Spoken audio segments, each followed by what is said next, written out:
Hello and welcome to the Mind Clinic. I am Chinyerugo, a clinical psychologist.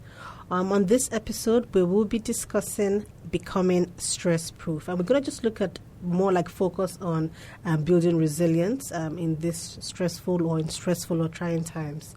If you're a fan of the show, please do follow us on Instagram and on Twitter. Our handle is Neem Sanctuary. You can also reach us on WhatsApp on 0706 062 5054.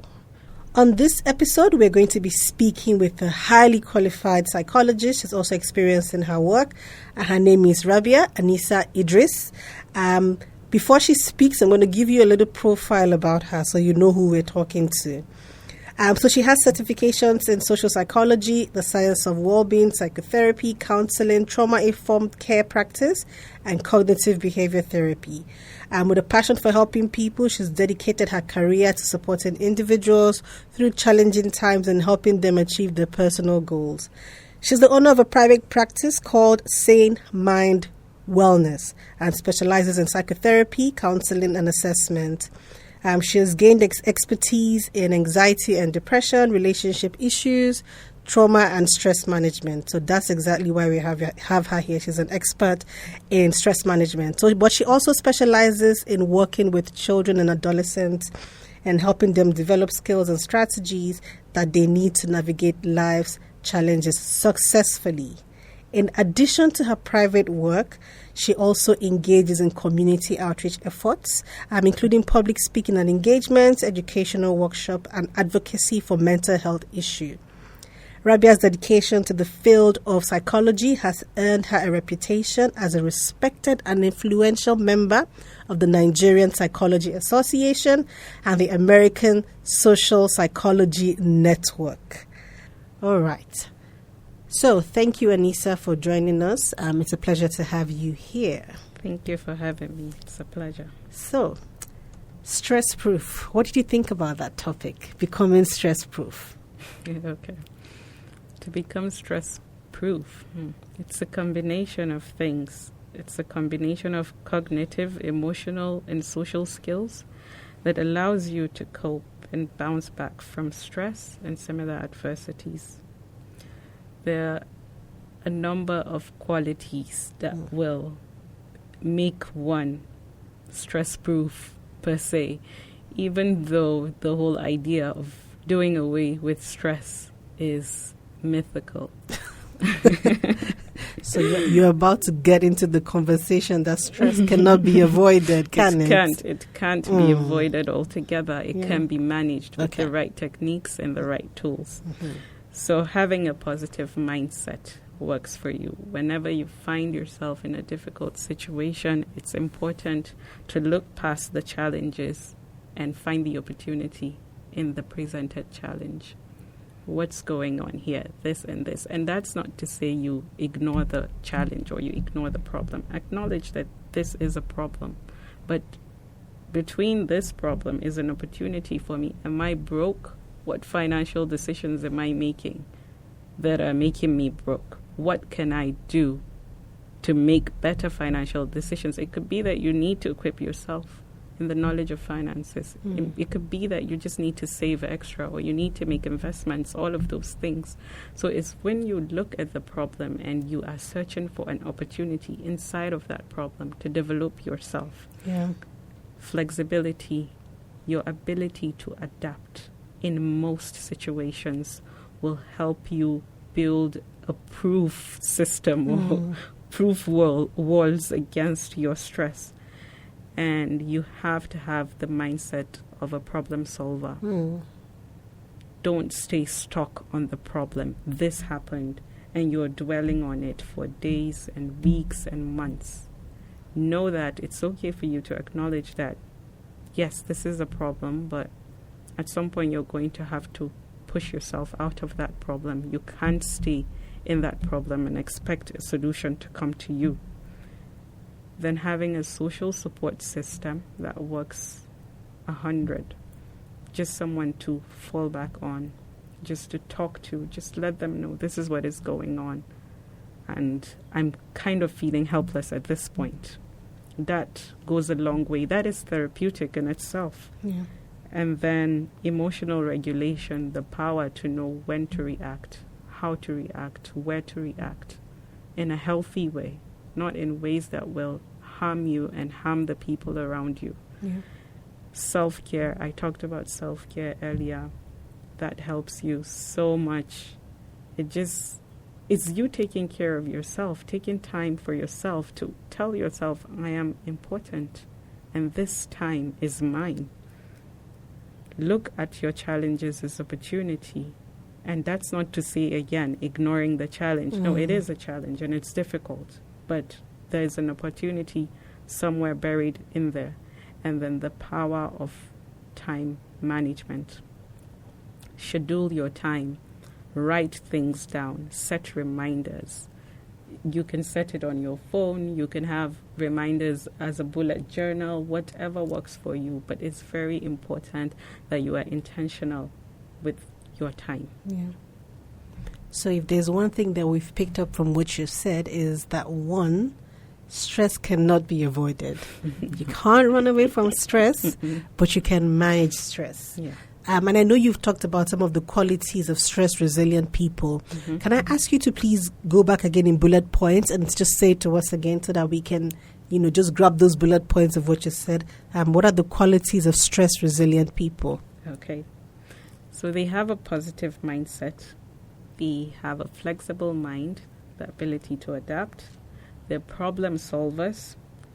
They have a social support system. They have the power to regulate their emotions. They prioritize self-care. And, I think that's it. Yeah, pretty much. For so many people, I think I tend to find that when we're like in a tough space or in a negative mindset, and you're told to, be positive, take care of yourself, do all these things. A lot of people see it as pretentious, like I'm pretending. I don't feel this way, so why should I act like I'm this way? If I'm sad, allow me be sad.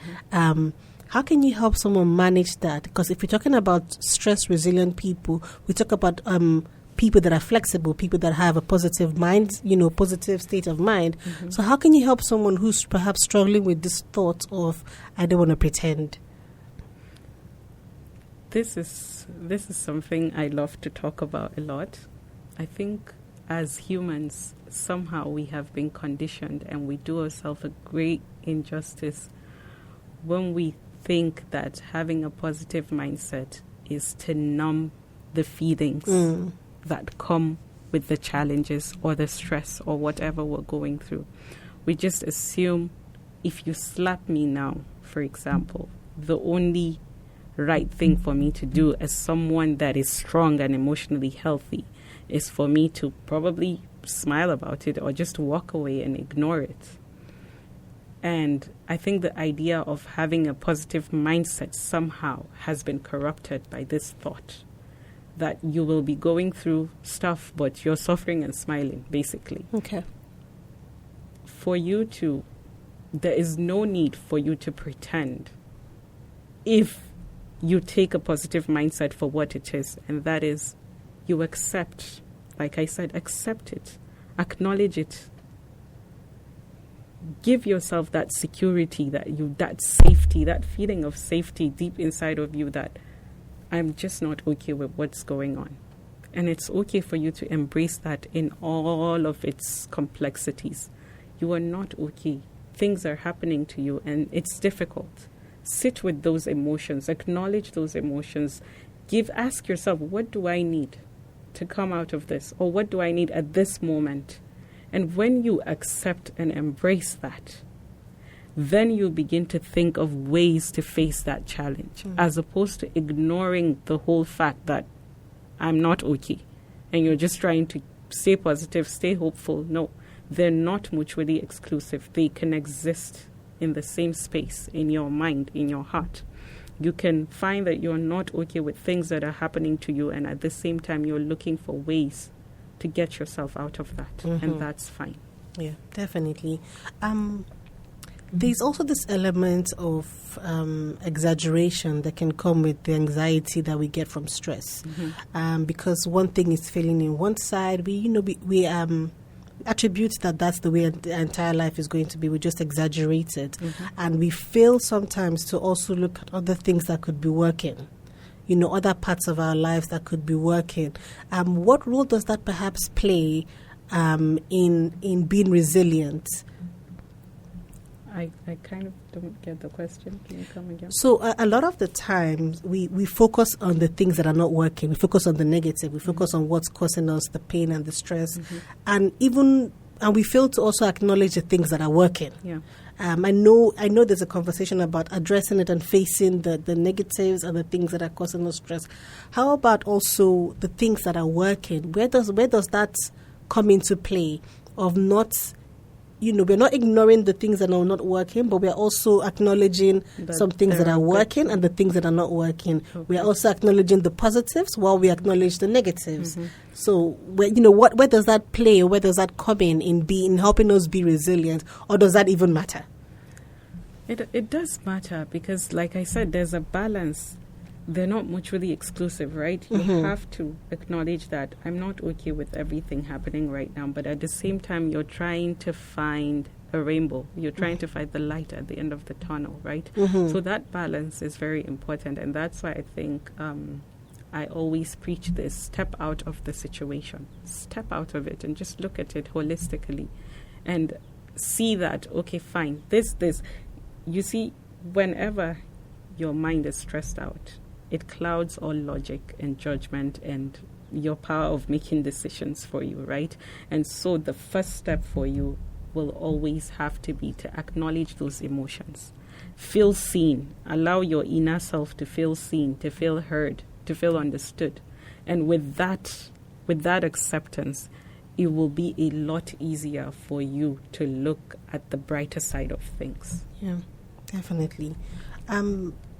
One of the things I find also with stress is obviously it's like a perceived pressure that is beyond our capacity or beyond our control. When we have a sense of control, perhaps, what role does that play in helping us be resilient? When we have a sense of control of what it is that's causing us stress or causing us pain or making us feel the way we feel, does that play a role? And how does that play a role, or what role does that even play in being stress-proof? Okay. So when you talk about that, you're talking about the locus of control, right? And that's an individual's belief about the extent to which they have the ability to take control of their situations. And that's divided in two parts. We have the internal locus and the external one.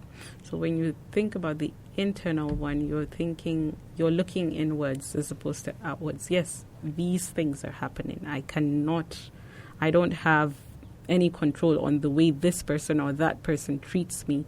I don't have control on the government's decision to withhold money. But I look inwards and I try to find answers. I try to find ways to cope with these difficulties that have been presented to me.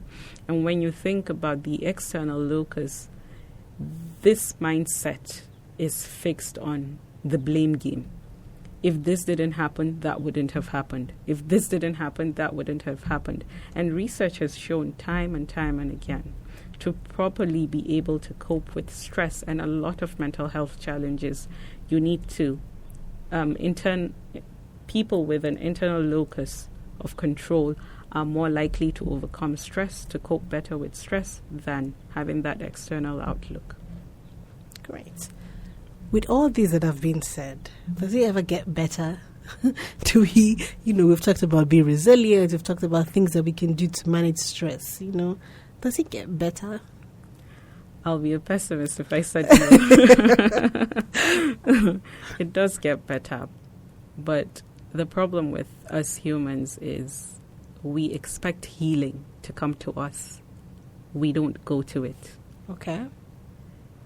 If you want to get out of a situation, especially if you've been in the loop for a while, you need to be intentional. There's no two ways about it.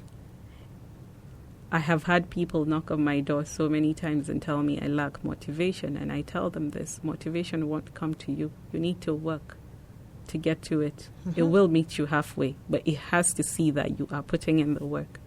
So you want your life to get better, you have to sit with yourself in solitude and make those decisions, difficult ones, that will affect you in the short run, but in the long run, it benefits you.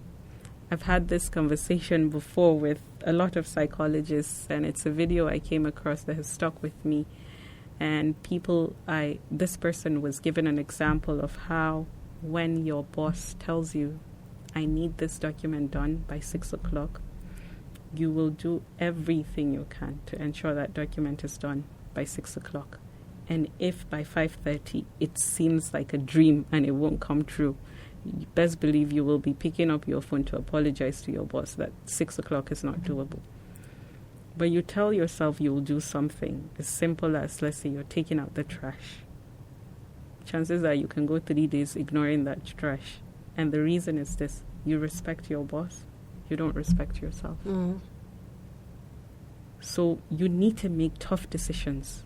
Learn to respect yourself. You want to get out of that hole you found yourself in, that feeling of stuck, of not growing. You need to make the tough decisions the way you make it for little kids. Tough love. It's very important. Yes, self-care is nice, but give yourself nowhere to draw the line. So that when you need to discipline yourself, you're bringing out the iron fist and you're doing what you're supposed to do. That is an excellent place to end this discussion on. You need to do the work. You have to do the work. It will get better. It does get better. But stress is always going to be there with us. And resilience is the word. Yeah. We need to build resilience. It's about stress-proof. Thank you so much, Anissa. Thank you for this amazing conversation. Thank you, Jenny. It was really nice. good. Mm-hmm. And to you listening, thank you for taking the time out to listen to this podcast. If you like what you heard, please follow us on our social media pages, Neem Sanctuary. You can like, you can comment, tell us what you think about this. Until our next episode, I hope you remember to stay mentally healthy. Bye.